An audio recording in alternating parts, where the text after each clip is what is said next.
Welcome to Our Future is Kind, a podcast exploring how we build the future we want to live in, one kind act at a time.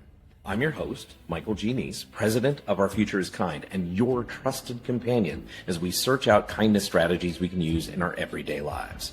Together, as we chase the idea of building a kinder future, we will interview experts in kindness, team building, human motivation, corporate culture building, relationships, plus politicians, artists, and those with a vision for a healthy and kind future, one we all want to live in and deserve to enjoy together. In addition to interviews, we will consider positive depictions of humanity's future in art, literature, the movies, and media. And we will issue kindness challenges each week, give an update about Our Future is Kind, the company, and what it's doing to stay true to its mission.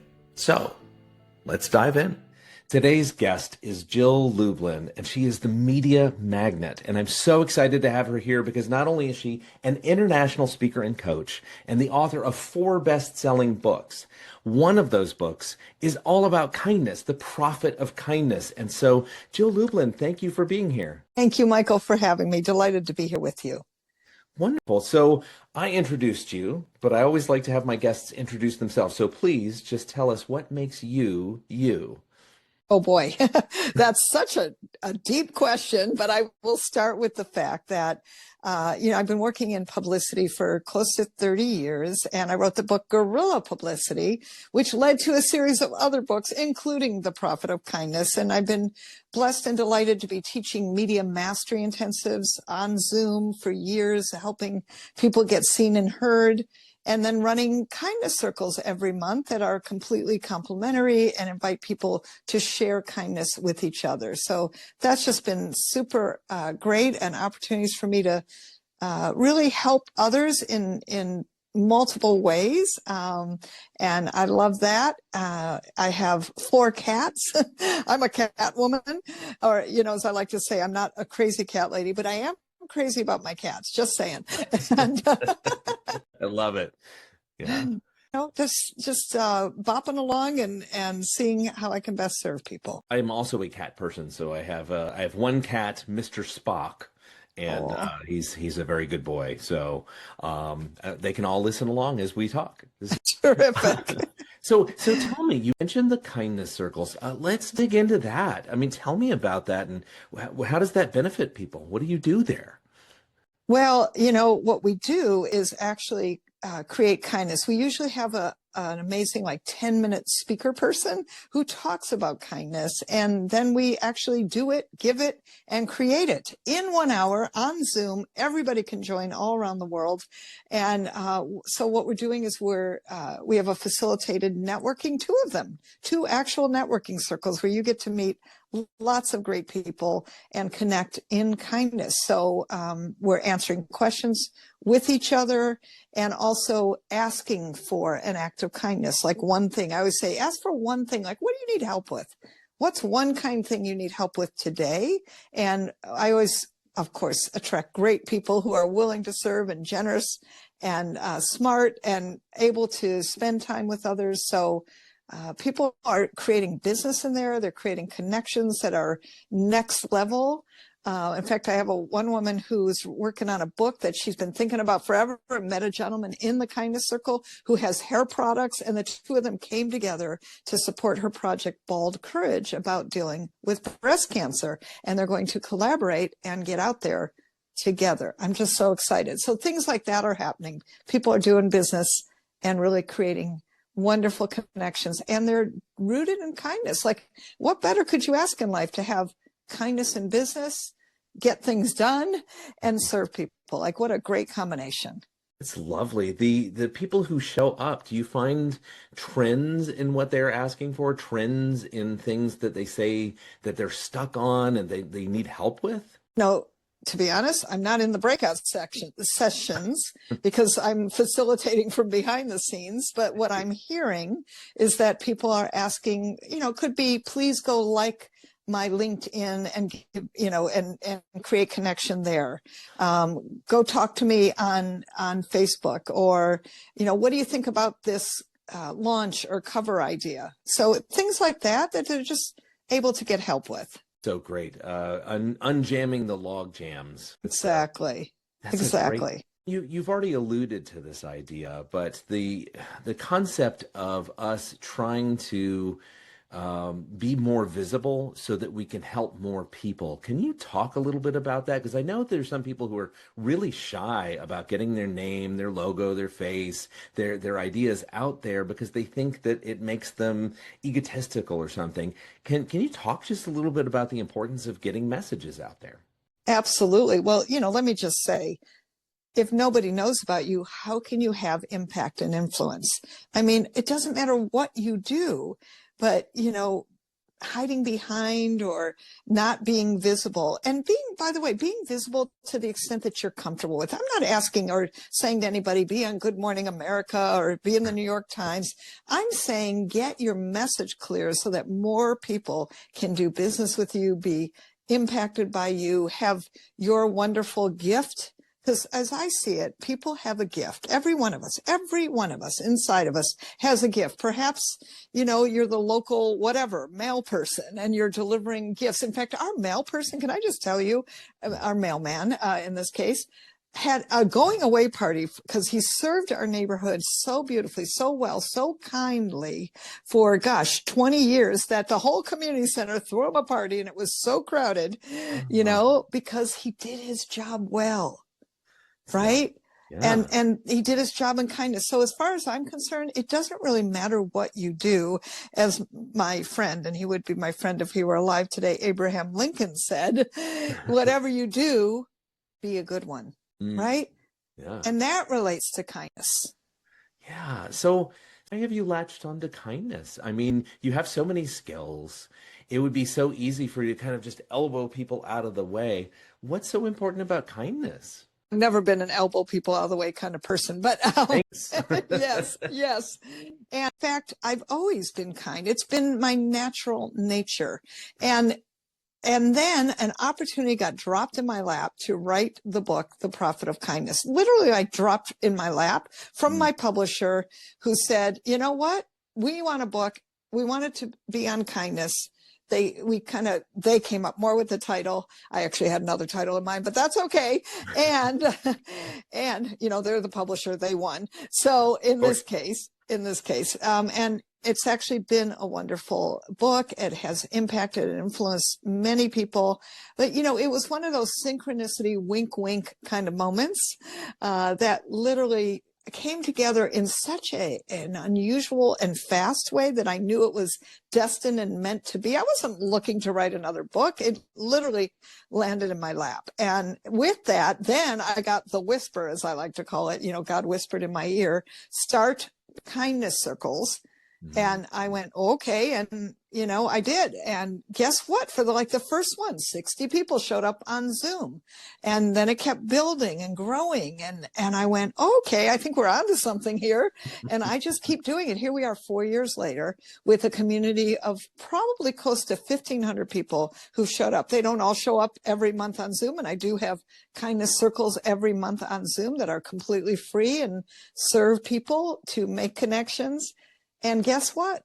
It keeps growing, and it's almost been organic. It is one of the things that I'm doing as part of my business, but I just love it, and it's serving many, and hopefully we'll attract sponsorship soon because we are growing and growing and growing. 1,500 people. That's just absolutely incredible. That's so wonderful. Thank you.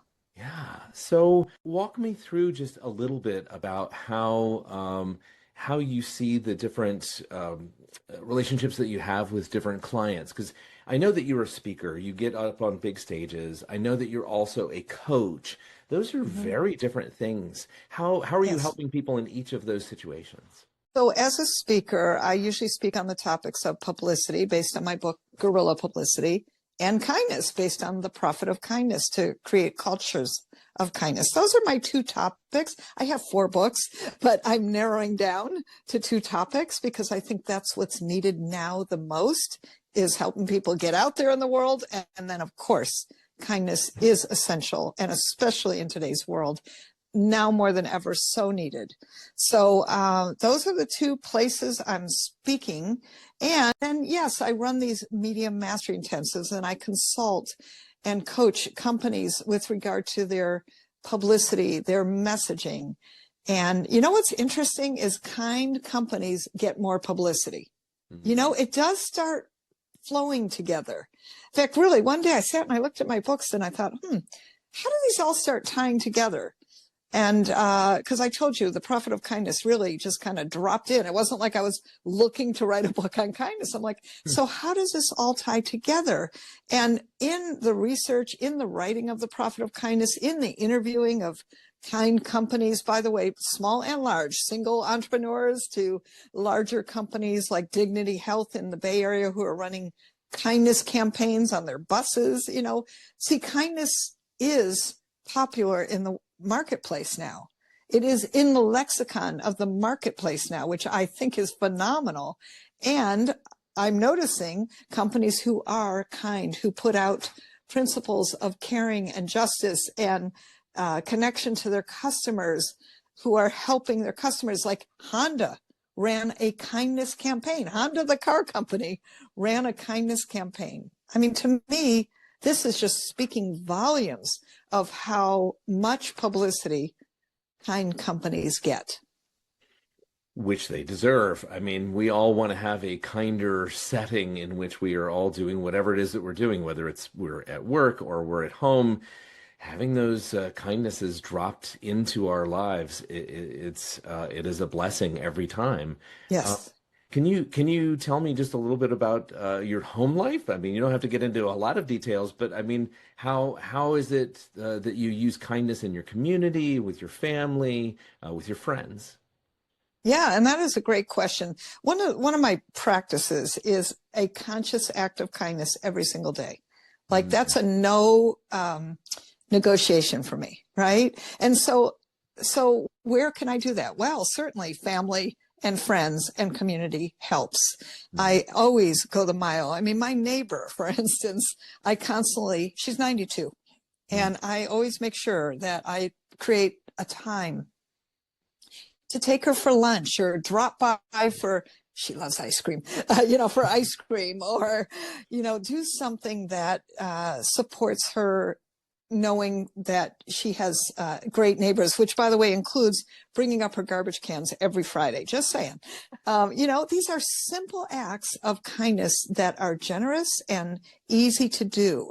In my home life, I express with my husband 5 things we're grateful for every single morning and every single night. Now, that is kindness, just expressing gratitude to each other, which most often includes each other. I'm grateful for you, right? I mean, what a nice thing to hear in both morning and night. And to my community, I believe strongly in being involved. I'm a member of my local Chamber of Commerce. I give back. When people ask me, can I help them with PR? And they're a nonprofit. I always have a nonprofit per quarter that I give back to, actually in services, in-kind services. And I'm doing it right now with an animal rescue in Sonoma, and a wonderful place called Charlie's Acres. Really beautiful, great place. So, I'm doing that. So that's how I give back. That's where my kindness generates. And I don't believe in random acts of kindness. Like I said, I believe in conscious acts of kindness, and at least one every day. And if I had to tell everybody, this is the difference you can make, do one conscious act of kindness every single day, I promise you we'll be living in a different world, because it's a focus, right?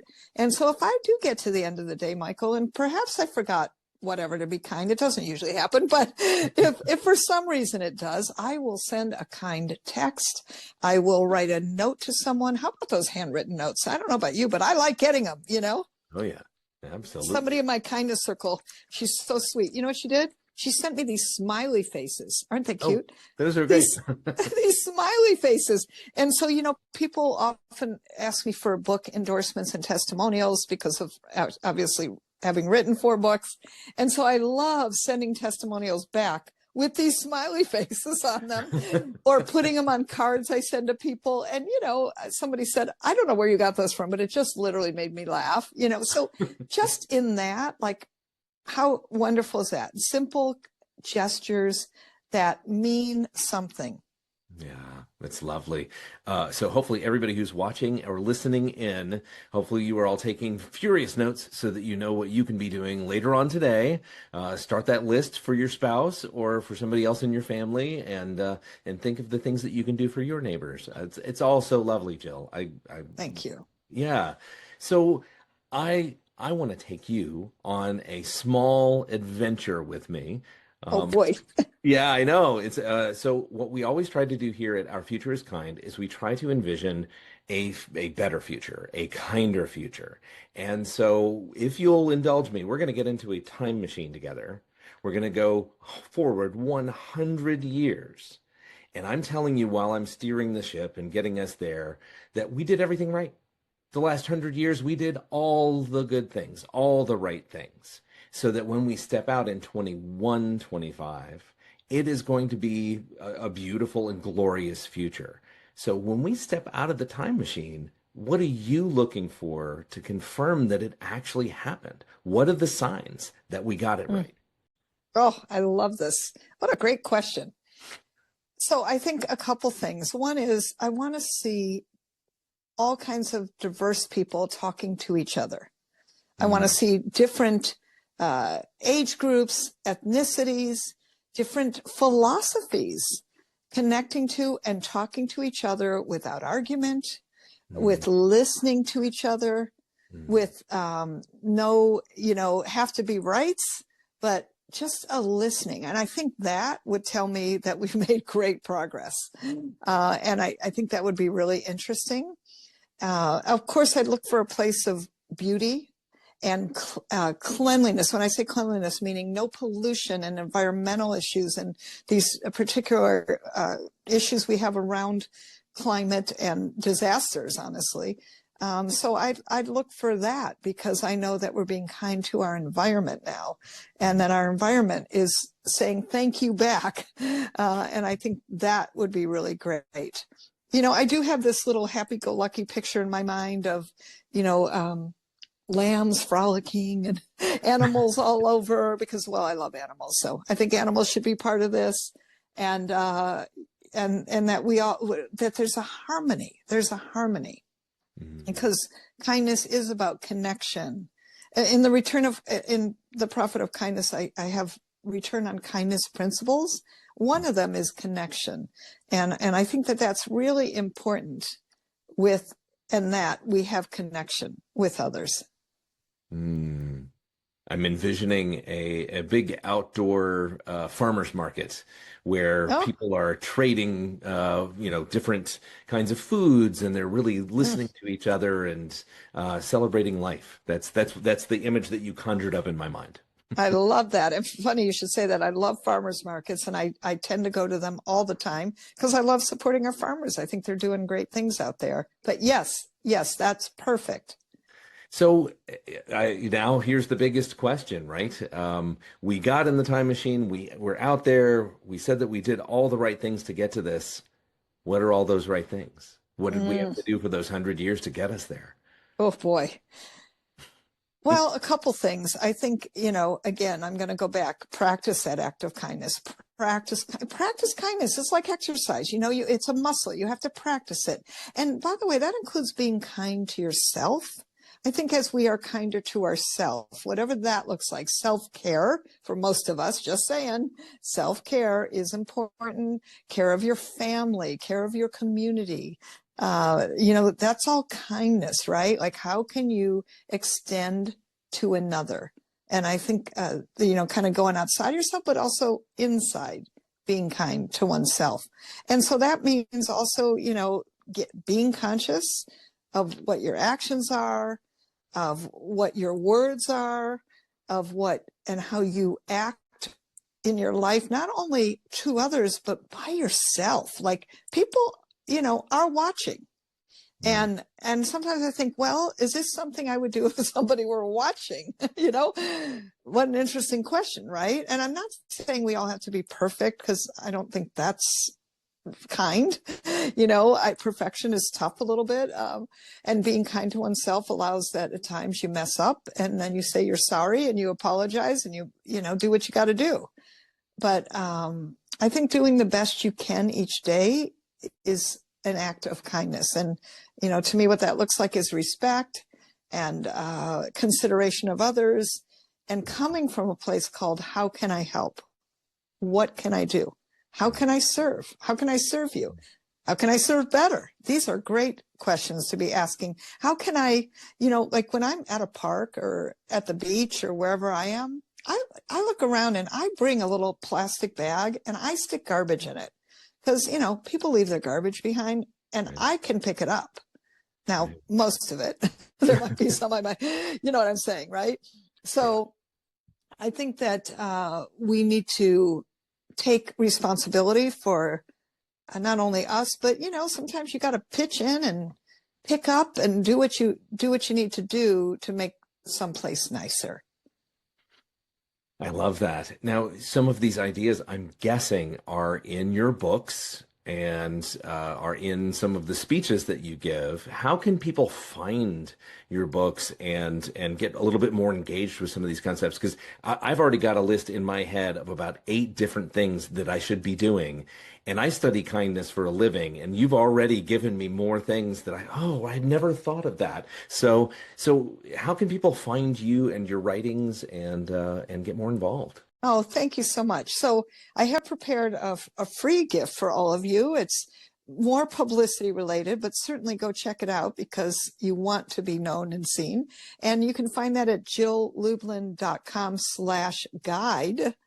And the thing about that is it also helps you with a free interactive class with me, which is super great and has the opportunity for us to really see each other and connect. Everything's on Zoom, just saying. So I think you'll love that. And I definitely want to invite you all to the Kindness Circles. They are just so you know, the third Wednesday of every month at 10 a.m. Pacific. So put that on your calendar now.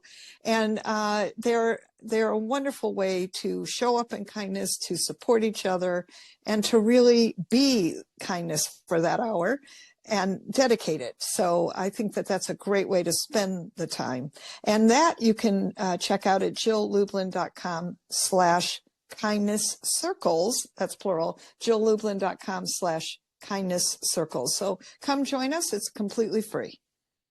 And all of this is going to be in the show notes. So for those of you who are driving or you're jogging along and listening to this great podcast, have no fear. We'll make sure that you can still get those URLs and you can find Jill. So this is very exciting. I want to ask you a little bit of a pointed question because I get this question all the time. I want to hear how you answer it. The world is not always kind. You're going to have really bad things happen to you. You're going to have a day where you do not feel energized. You don't feel motivated. All of the obstacles that get in your way of being kind just seem sky high. What do you do on those days? How do you rediscover inspiration so that you can feel okay and recharged? What do you do? Well, a couple things. One is, if you look at my calendar, I have what I call turtle time. That enables me to come inside. I don't have to respond to anyone. I can just be, I love to watch movies personally or sit on my deck or, just relax. I also put in, so that's something. I think that, we must have in our calendar the times that we are recharging, right? Especially, as the demands of life are created.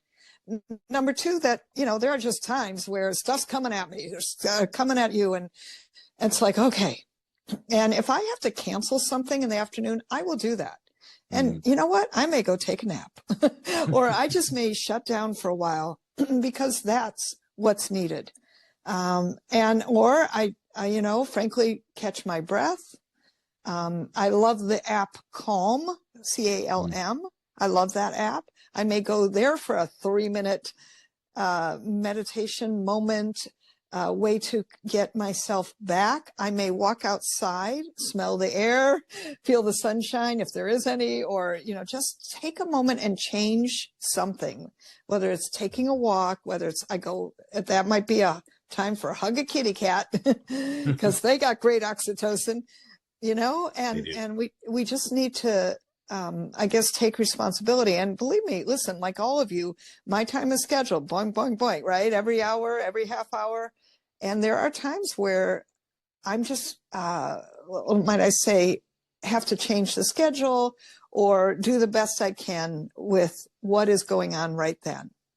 And sometimes that's just showing up and maybe saying something to someone, or maybe not. I don't tend to, because I think for me, I like to just handle my own stuff, and I don't like spilling it out on people. But, sometimes as a coach and mentor, I'm the one they tell everything to, and that's okay. But I do think we need processes to help reinvigorate ourselves. So that's some of mine. On Monday, I had a spa day, just saying.